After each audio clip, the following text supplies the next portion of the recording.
ಪ್ರಿಯರೇ, ದಿನದ ಬದುಕಿಗೊಂದು ಕ್ರಿಸ್ತನ ಈ ದನಿ ನಮ್ಮೆಲ್ಲರಿಗೂ ಪ್ರೇರಣೆ ಆಗಲಿ. ಪೂಜಾ ವಿಧಿಯ ಸಾಧಾರಣ ಕಾಲದ 33ನೆಯ ವಾರ, ನವೆಂಬರ್ 17, 2025 ಸೋಮವಾರ. ಸಂತ ಲೂಕನು ಬರೆದ ಪವಿತ್ರ ಶುಭ ಸಂದೇಶದಿಂದ ವಾಚನ. 18ನೇ ಅಧ್ಯಾಯ 35ರಿಂದ 43ರವರೆಗಿನ ವಚನಗಳು. ಆ ಕಾಲದಲ್ಲಿ ಯೇಸು ಜೆರಿಕೋ ಪಟ್ಟಣವನ್ನು ಸಮೀಪಿಸುತ್ತಿದ್ದಾಗ ಕುರುಡನೊಬ್ಬನು ದಾರಿಯ ಪಕ್ಕದಲ್ಲಿ ಕುಳಿತು ಭಿಕ್ಷೆ ಬೇಡುತ್ತಿದ್ದನು.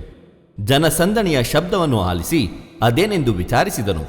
ನಜರೇತಿನ ಯೇಸು ಈ ಮಾರ್ಗವಾಗಿ ಹೋಗುತ್ತಿದ್ದಾರೆ ಎಂದು ಅವನಿಗೆ ತಿಳಿಸಲಾಯಿತು. ಕೂಡಲೇ ಅವನು, ಯೇಸುವೇ, ದಾವಿದ ಕುಲಪುತ್ರರೇ, ನನಗೆ ದಯೆ ತೋರಿ ಎಂದು ಗಟ್ಟಿಯಾಗಿ ಕೂಗಿಕೊಂಡನು. ಮುಂದೆ ಹೋಗುತ್ತಿದ್ದವರು ಸುಮ್ಮನಿರು ಎಂದು ಅವನನ್ನು ಗದರಿಸಿದರು. ಅವನಾದರೋ, ದಾವಿದ ಕುಲಪುತ್ರರೇ, ನನಗೆ ದಯೆ ತೋರಿ ಎಂದು ಮತ್ತಷ್ಟು ಗಟ್ಟಿಯಾಗಿ ಕೂಗಿಕೊಂಡನು. ಇದನ್ನು ಕೇಳಿ ಯೇಸು ಅಲ್ಲೇ ನಿಂತು ಅವನನ್ನು ತಮ್ಮ ಬಳಿಗೆ ಕರೆತರುವಂತೆ ಅಪ್ಪಣೆ ಮಾಡಿದರು. ಅವನು ಹತ್ತಿರಕ್ಕೆ ಬಂದಾಗ, ನನ್ನಿಂದ ನಿನಗೇನಾಗಬೇಕು ಎಂದು ಕೇಳಲು ಅವನು, ಸ್ವಾಮಿ, ನನಗೆ ಕಣ್ಣು ಕಾಣುವಂತೆ ಮಾಡಿ ಎಂದು ಪ್ರಾರ್ಥಿಸಿದನು. ಯೇಸು ಅವನಿಗೆ, ದೃಷ್ಟಿಯನ್ನು ಪಡೆ, ನಿನ್ನ ವಿಶ್ವಾಸವೇ ನಿನ್ನನ್ನು ಸ್ವಸ್ಥ ಮಾಡಿದೆ ಎಂದರು. ಆ ಕ್ಷಣವೇ ಅವನಿಗೆ ದೃಷ್ಟಿ ಬಂದಿತು. ದೇವರನ್ನು ಸ್ತುತಿಸುತ್ತಾ ಅವನು ಯೇಸುವನ್ನು ಹಿಂಬಾಲಿಸಿದನು. ಇದನ್ನು ನೋಡಿದ ಜನರೆಲ್ಲರೂ ದೇವರನ್ನು ಕೊಂಡಾಡಿದರು. ಪ್ರಭುವಿನ ಶುಭ ಸಂದೇಶ. ಕ್ರಿಸ್ತರೇ ನಿಮಗೆ ಸ್ತುತಿ ಸಲ್ಲಲಿ. ಚಿಂತನೆ.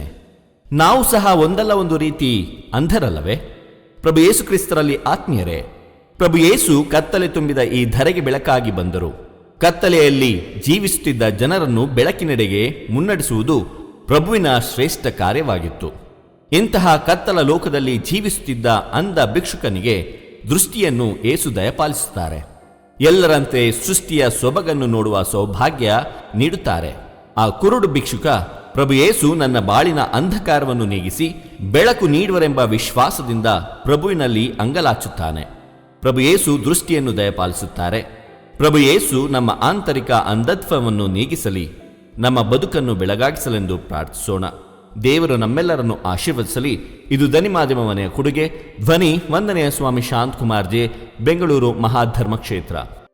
ಪ್ರಿಯರೇ, ಈ ಚಾನೆಲ್ ಅನ್ನು ಸಬ್ಸ್ಕ್ರೈಬ್ ಮಾಡಿ ಪ್ರತಿದಿನ ದೇವರ ವಾಕ್ಯವನ್ನು ಆಲಿಸುತ್ತಾ ಅದನ್ನು ಇತರರೊಂದಿಗೆ ಹಂಚಿಕೊಳ್ಳಲು ನಮಗೆ ನೆರವಾಗಿರಿ.